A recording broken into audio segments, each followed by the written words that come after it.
The statements, views, and claims expressed are all attributed to the speaker and do not necessarily reflect those of the management, workforce, and academic community of PNU.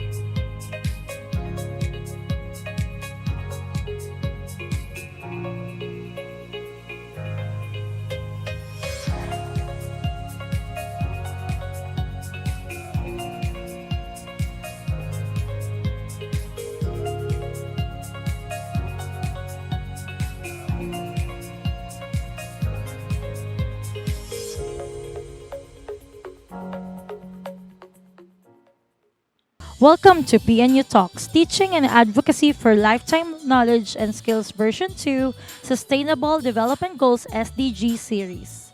As a part of PNU's effort to intensify the use of technology and social media to deliver literacy services to its stakeholders and benefactors, a school on the air program called PNU Talks, or Teaching and Advocacy for Lifetime Knowledge and Skills through various online platforms of the university. PNU Talks is a video lecture series which feature various topics elaborated by experts from the university.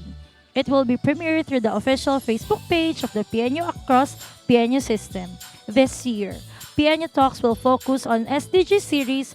For our first talk, our speaker is an associate professor and associate dean of the Faculty of Behavioral and Social Sciences at Philippine Normal University, Manila. Prior to being Associate Dean, she served as a special technical assistant to the president at PNU and also had a brief stint as director of the PNU Linkages and International Office. She finished her doctorate in social studies education at the Universitas Pendidikan Indonesia, Bandung, Indonesia. She earned her Master of Arts in Demography from the University of the Philippines Population Institute and graduated as cum laude from Bicol University for her bachelor's degree in AB Sociology. As a researcher, she has led various research projects and has published as author and co-author in several peer-reviewed academic papers in the field of education and social sciences. Her advocacy's research interests are on global citizenship education, human rights education, gender and development, education for sustainability, and transformative education. She will talk about the topic entitled Gender Equality Finally. Let's listen to our esteemed research speaker, Dr. Zyralie Lotivio-Bedural.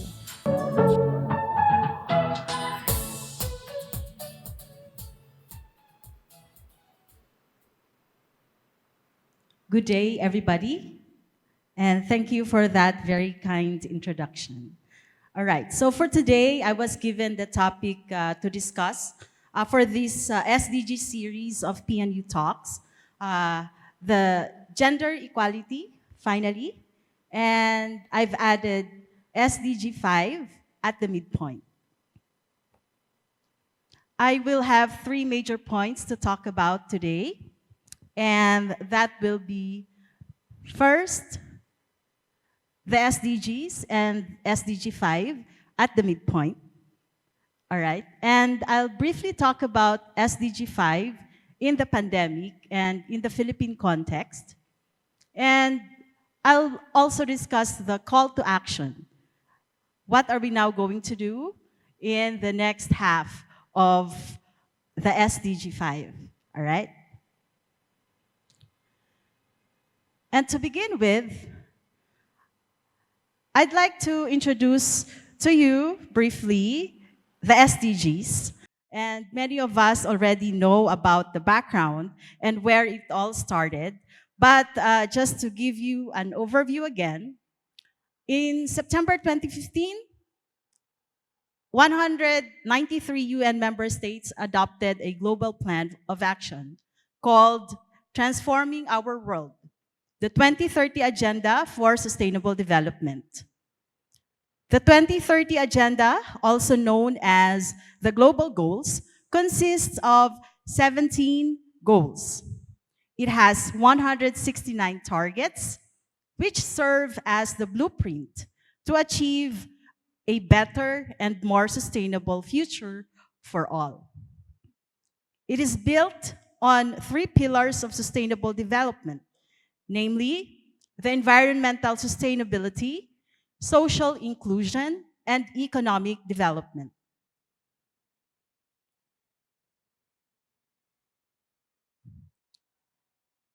We know that almost half of the 15 years has passed.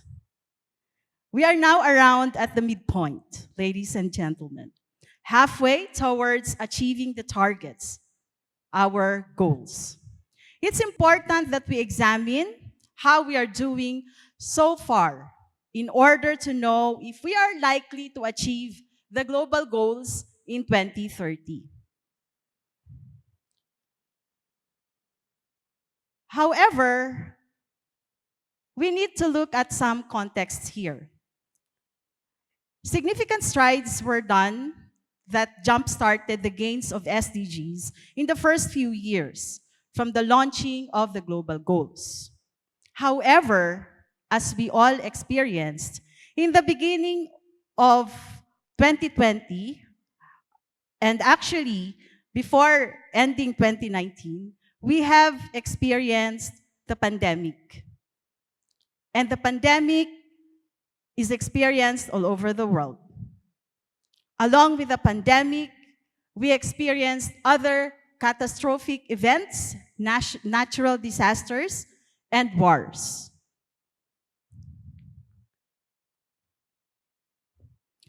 And you may ask, what is happening around the world? Why are all these events happening now, simultaneously, right?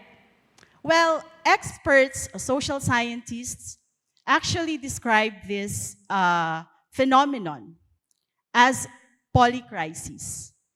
Specifically, Adam Tooze, history professor at the University of Columbia, said that if you've been feeling confused and as though everything is impacting on you all at the same time, this is not a personal, private experience.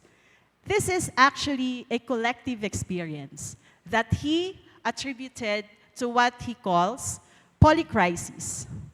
Well, polycrisis is actually not a new term. It was first used in the late 1990s by the French social scientist Edgar Morin and Anne-Brigitte Kern.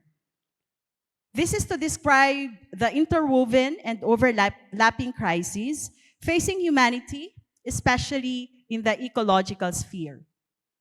And what we saw earlier, the interplay between COVID-19 pandemic and the war in Ukraine and Russia, the energy, the cost of living in all over the world, the rising cost of living all over the world, and the climate crises that we are experiencing, the overlapping, overwhelming events that we have now in the world are described as polycrisis. We are in the polycrisis. And so what happened now to SDGs? Okay? We cannot deny that the SDGs was severely, the goals, achieving the targets was severely affected by these various events, all right? From 2019 up to today, we are experiencing these devastating events. And so, the United Nations released a report entitled the Sustainable Development Goals Report 2023. And this is a special edition towards a rescue plan for people and planet. All right? It said in the report, and I quote, It is time to sound the alarm. At the midpoint on our way to 2030, the Sustainable Development Goals are in deep trouble. An assessment of the around 140 targets for which trend data is available shows that about half of these targets are moderately or severely off track, and over 30% have either seen no movement or regressed below the 2015 baseline. That is when the global goals were launched. And this is very concerning.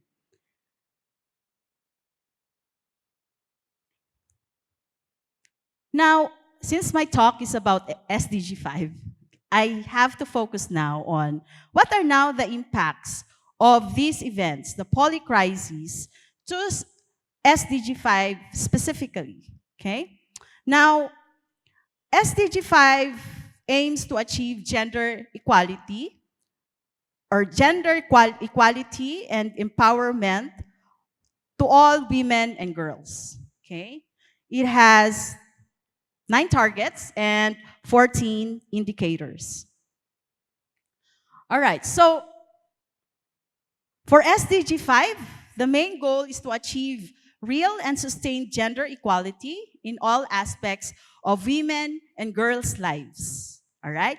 This includes ending gender disparities, eliminating violence against women and girls, eliminating early and forced marriage, securing equal participation and opportunities for leadership, and universal access to sexual and reproductive rights. Okay? The last 3 targets are dedicated to achieve on how to achieve the 5 aforementioned targets. Okay? And that is undertake reforms to give women equal rights to economic resources, including land, enhance the use of information and communications technology, and lastly, adopt and strengthen policies and legislation. In case you don't know, all right, why should we focus on women and girls? Why gender equality matters? Okay? It is all over various reports that, of course, women and girls represent about 1/2 of the population. Okay? So that is a fact. And there is persistent inequality around the world. All right? Despite the potential of the 50% of the population, okay, who are women, to contribute in the economic development worldwide.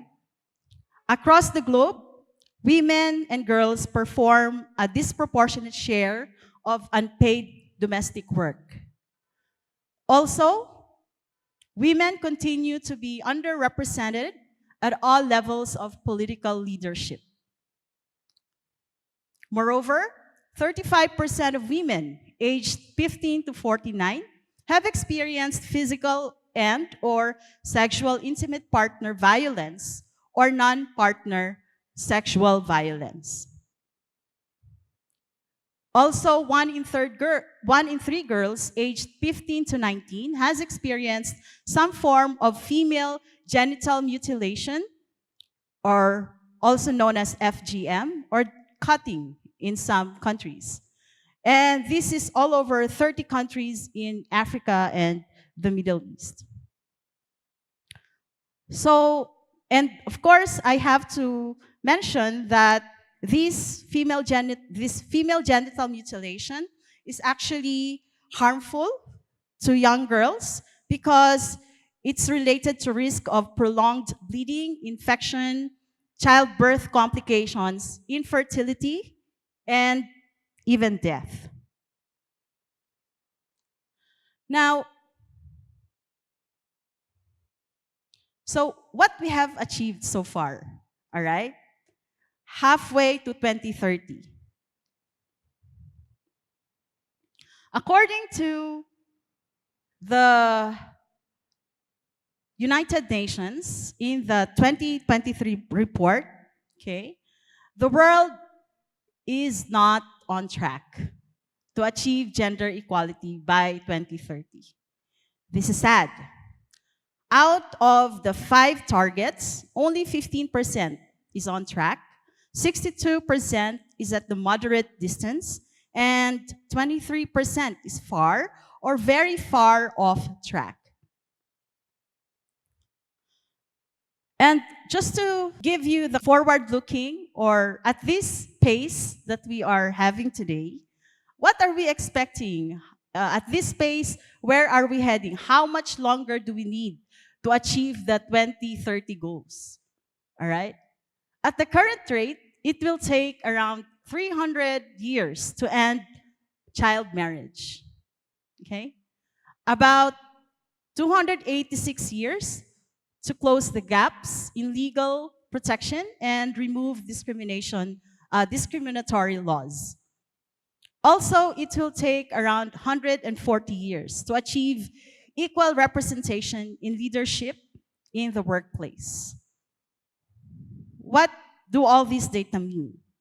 We only have barely 8 years, 7 to 8 years to achieve the targets that we set in 2015. And definitely, if you want to do that, we have to really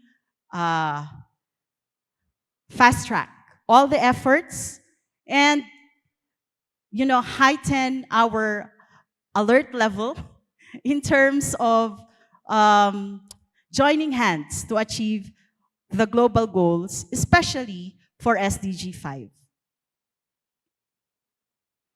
All right. Now, that was what I presented is the global scenario. I was talking about the polycrisis and the pandemic early on, and I will take you back to the time when the pandemic started in the Philippines and how it actually affected women in the country. Okay? So I'll talk about women's status in the Philippines during the COVID-19 pandemic. But before I give you all the data and the boring stuff, I'd like you to meet Lena. Okay. Who is Lena? Sino ba si Lena? Ito ay totoong tao, hindi totoong pangalan, pero totoo ang mga pangyayaring aking babanggitin patungkol kay Lena. Tatlo ba ang Lena? Hindi. Isa lang si Lena, subalit iba-iba ang kanyang ginagawa. Siya ay may 6 na anak at ang kanyang asawa ay construction worker. Nung nag-pandemic, siya ay kailangang bukod sa pagiging labandera, si Lena ay kailangang maging manicurista, masahista, okay? Leave out na katulong, okay? Kasi kailangan niya balikan ang kanyang maliliit na anak kapag gabi. At dahil nawala ng trabaho ang kanyang asawang construction worker, kailangan niyang kumayod at siya ang bubuhay at bumuhay sa kanyang mga anak. 6 na anak. Si Lena ay ginawa lahat ng makakaya upang makapagdala ng pagkain sa kanyang mga anak. Kapag umaga, manicurista. Sa gabi, masahista. Pag madaling araw, pumupunta siya sa isang sakahan. Kung hindi sakahan, pumupunta siya sa isang kagubatan. Anong ginagawa niya dito? May dala siyang itak.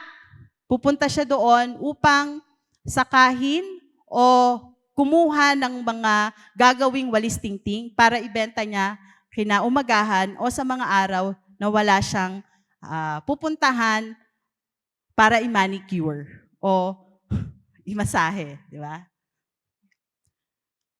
Si Lena, kailangang pumunta sa eskwelahan kapag ka siya ay dahil nagmo-module ang kanyang mga anak. Okay? Sa elementary. Maraming nagsasabi na nasisiraan ng bait si Lena. Bakit? Sa eskwelahan ng anak niya, nagwala si Lena. Dahil pinipilit ng teacher na si Lena ay, pinipilit ng teacher na hindi pwedeng wala si Lena sa GC ng kanilang Parents Association dahil naandoon ang pigbibigay ng schedule ng module, okay, para sa kanyang mga anak. Nagwala si Lena, ano ang kanyang issue? Hindi ako marunong magbasa. Wala nga akong cellphone. Paano ako makakapunta sa GC na yan? Ano ba yung GC na yan? Nagtawanan ang mga co-parents niya sa elementary school kung saan naka-enroll ang mga anak niya. Nabigyan ba ng module ang anak niya? Oo, pagkatapos niyang umiyak, magwala, at humandusay sa eskwelahan. Si Lena, pinagchichismisan ng buong barangay. Dahil paglalabas siya ng bahay, naka-lipstick, nakasuklay, maganda ang ayos, kasi manicurista naman siya. Okay? Paano ka nga naman pagkakatiwalaan ng iyong customer kung hindi maayos ang iyong bihis at itsura? Ibinirangay niya ang kanyang mga marites na kapitbahay. Ang sabi sa kanya, isa siyang, sorry for the term, puta. Dahil ganoon ang kanyang itsura. Ito ay ang chismis sa buong barangay ay hindi magandang dinala ng kanyang asawa. Sapagkat,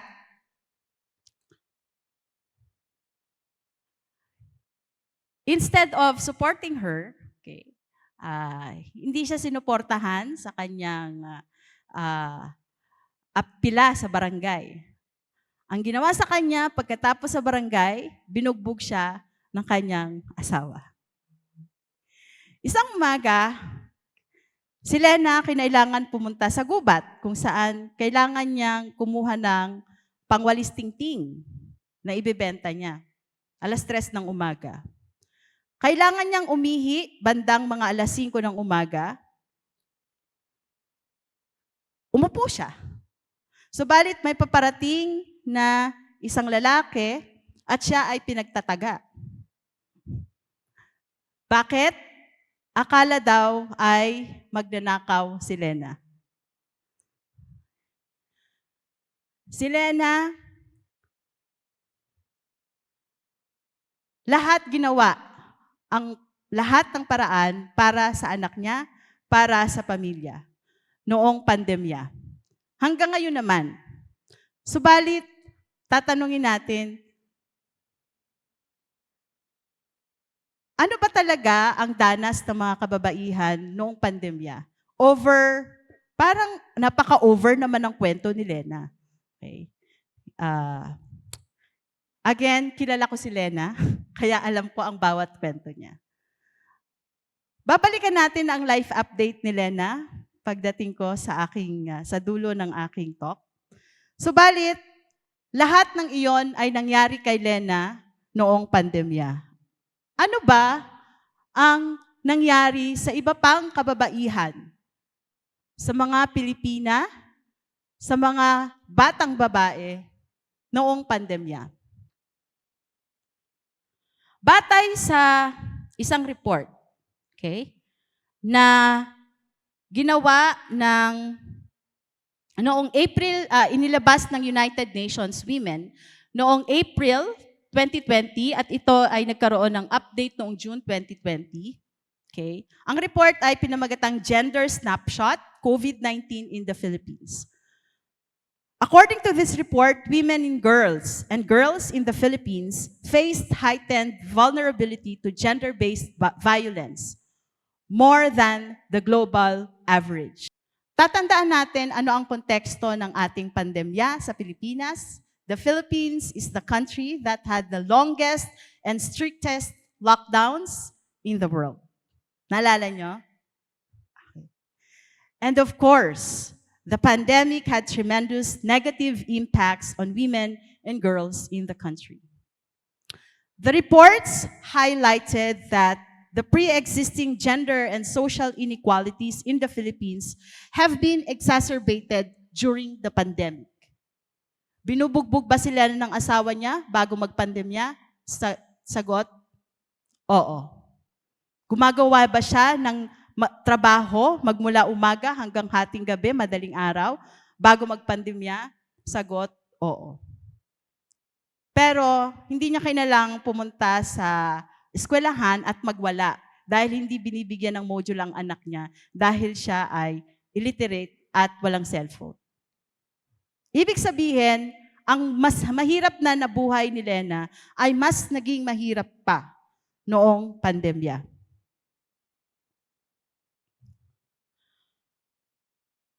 Just to give you some reports on the context of women in the Philippines during the COVID-19 pandemic, according to various reports, and there are many online, okay, these are just samples. During the pandemic, women were more vulnerable to domestic violence, doing more household work compared to men, right? And of course, they had greater job losses compared to their male counterparts in the workforce. Of course, in other reports, you will see that women had harder times accessing healthcare also, and others, all right?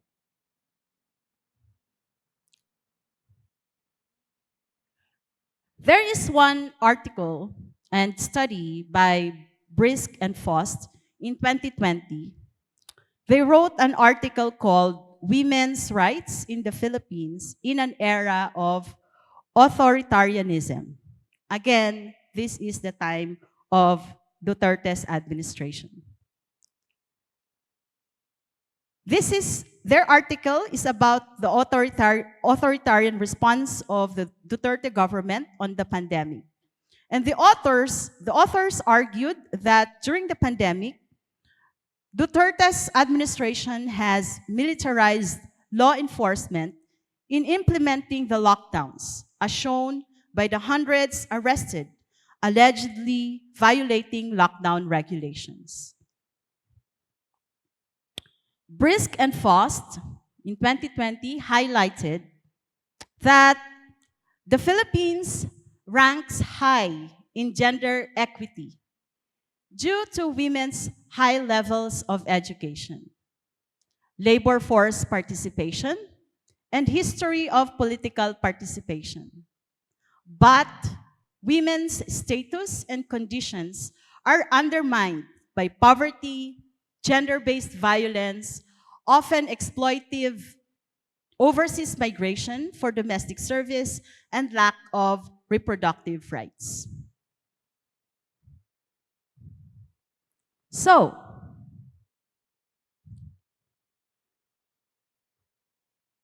what are we going to do now?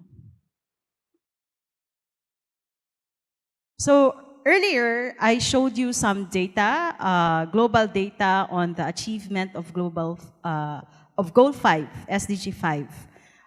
Now, I'll turn you to the Philippine data, all right? So, the Philippine Statistics Authority is the designated government agency that monitors our achievements on SDG. And they have this report called on Global 5, that is to achieve gender equality and empower all women, okay?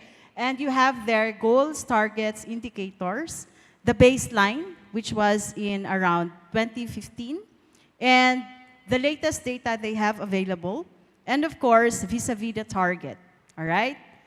I'll walk you through the achievements so far, and very quickly, you'll see on target 5.1, end all forms of discrimination against all women and girls everywhere. So this is really a green mark because we all know that we have excellent policies, legal frameworks to protect our women, right? However, for target 5.2, eliminate all forms of violence against all women and girls in the public and private spheres, including trafficking and sexual and other types of exploitation. So you have here data, baseline data in around 2017, okay? And the latest data are still very much higher than the target in terms of eliminating all forms of violence against women and girls. Now, we go to the next set of indicators, and you'll see that we are still very far from our target. For target 5.3, that is eliminate all harmful practices such as child, early and forced marriage, and female genital mutilation, there are still indicators that we are not achieving. Okay, for example, in terms of child marriage, okay, we have around 2.2. We have 2.2 in 2017 in terms of the married or in a union before age 18, and that was age 15, and before age 18, we have around 16.5%. And of course, these are all very much higher compared to our target of none, right? Of 0 by 2030. Okay, in terms of target 5.5, ensure women's full and effective participation and equal opportunities for leadership at all levels of decision making and political, economic, and public life. We can see that with our target of 50% or the proportion of at least half of those leaders are women, we have to double our efforts currently because as of today, from 50%, we are still around 25%, right? So we have a lot to do on that area. Now, in terms of ensuring universal access to sexual and reproductive health and reproductive rights, as agreed in accordance with the Program of Action of the International Conference on Population and Development, okay, and the Beijing Platform of Action and the outcome documents of the review conferences, that's target 5.6, we have a good indicator that we have currently a reproductive health law that ensures access for women to access to sexual and reproductive health care, including information and education. Now, targets in terms of target 5.A until 5.C, we have to work on these areas as well. So a lot of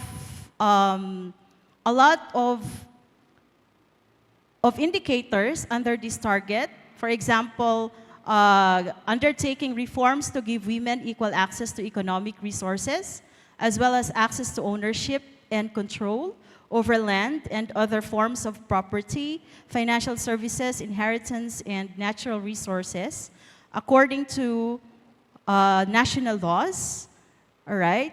We see that the number of agricultural and residential land, for example, free patents issued to women and men,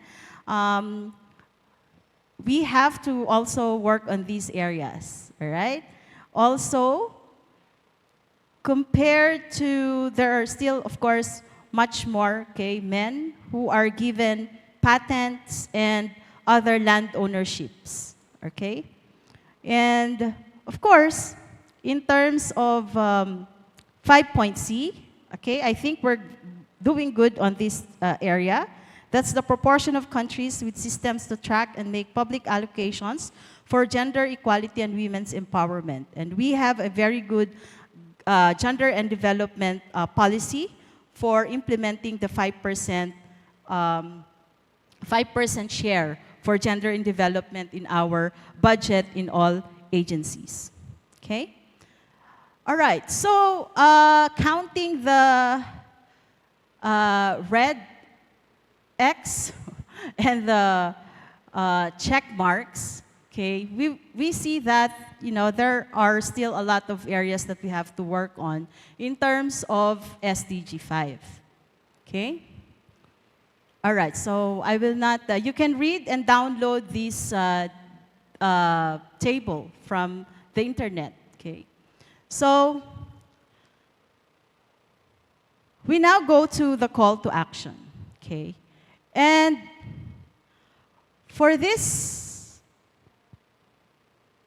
part, I will revert you to this report of the UN on the special edition of the SDG Report 2023. And for SDG 5, it said that political leadership, investments, and comprehensive policy reforms are needed to dismantle systemic barriers to achieving Global 5, okay, or Goal 5. Gender equality is a cross-cutting objective and must be a key focus of national policies, budgets, and institutions. Again, in the Philippines, we have a very good framework and legal policies for women. And however, we have a lot to do in terms of implementation. Now, probably you are curious about what happened now to Lena post-pandemic. And here is Lena's update. Lena had another child. She born her 7th child. Okay. Good news, but the bad news, because of the lack of resources, and of course, she's afraid of for the future of her child. Okay, she had her child taken for adoption. Okay, so ipinaampon niya po ang kanyang anak. Hindi niya ito tiningnan nung ito ay kinuha sa ospital dahil magmula siya ay nagbuntis, ito ay pinaalagaan na ng mga aampon sa bata. To answer the question, gender equality finally. Okay. Probably you will know from the data the answer, but for me, I'd say this one. For Philippines, and perhaps for the world, right? Malayo na tayo, we've gone far, but not far enough. Malayo na, pero malayo-layo pa. At habang mayroong Lena, kailangan tayo ay patuloy na magsama-sama para sa mga katulad ni Lena. SDG 5, Gender Equality, para kay Lena. And that concludes my talk on SDG 5, Gender Equality finally. And kung meron po kayong comment at mga katanungan, also kung meron kayong mga suhestyon, kuro-kuro tungkol sa ating episode ngayong araw, mag-comment lang po kayo dito sa comment section ng YouTube at Facebook ng Inang Pamantasan. Huwag din kalimutang i-like at i-share ang episode natin ngayon. Sa muli, ako si Zyra at sumainyo ang PNU Talks. Dahil kay Inang Pamantasan, ang pagkatuto ay walang hangganan. Maraming salamat.